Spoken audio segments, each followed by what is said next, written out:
It is pretty much no secret that 4K is a very demanding resolution to run. Most people need GTX 1080s to get somewhere near 60 FPS, if not over. So what we are going to be doing today is I'm going to be putting my $180 graphics card up against 4K. In this case here, I have a 4GB Sapphire Nitro R9 380. Although it's fairly dated, it's about a year and a half old, I believe that it should be able to somewhat hold up, even if it's just 30 FPS. Let's put that theory to the test. Now, right off the bat, there is one massive underlying issue, which is how on earth am I going to get 4K? All I have is these two 1080p monitors, so this test can't be done, right?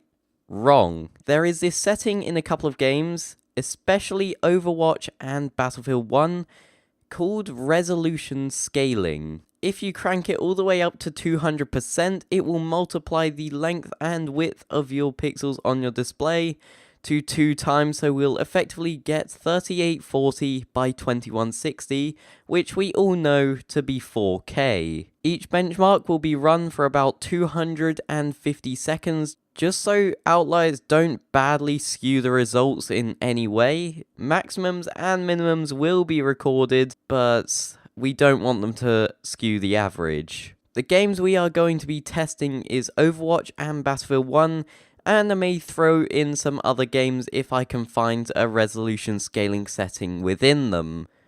So, without further ado, let's get on with the benchmarks.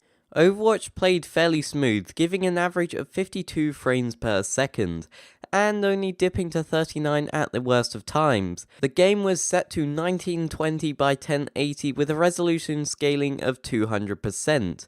This was effectively simulating a 4K experience. Keep in mind that to achieve these results, everything had to be set to the absolute minimum in terms of graphics in order to get by in the 4 times more intensive resolution than normal.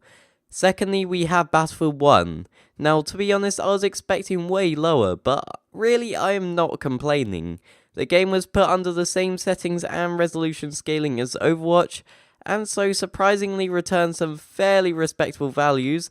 On average, we were seeing roughly 41 frames per second, and occasionally dipped to 30. Overall, I'm very surprised, and it's very playable. So, in conclusion, can you game on a $180 graphics card or 100 used in 4K?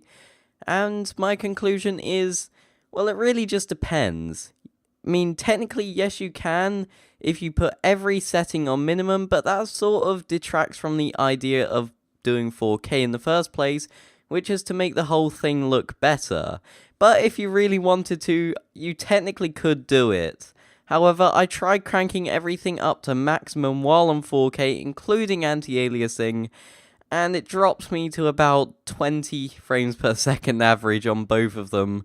So I don't think I would at all recommend doing it. So if you are going for the max out graphical settings with this card, I seriously wouldn't recommend it. If you want graphics detail, I would recommend going for the maximum settings on 1080p, but at this point I really can't justify buying this card at all anyway, and it's considerably cheaper new, so if you can find one for under $100 used, then I'd recommend giving it a shot, but otherwise I would go for a 1050 Ti, and if you want to try out the same experiment yourself, then by all means go ahead, and be sure to share your results in the comment section down below. So I hope you did find this video helpful, and if you did, please be sure to leave a like, comment, and maybe subscribe for more.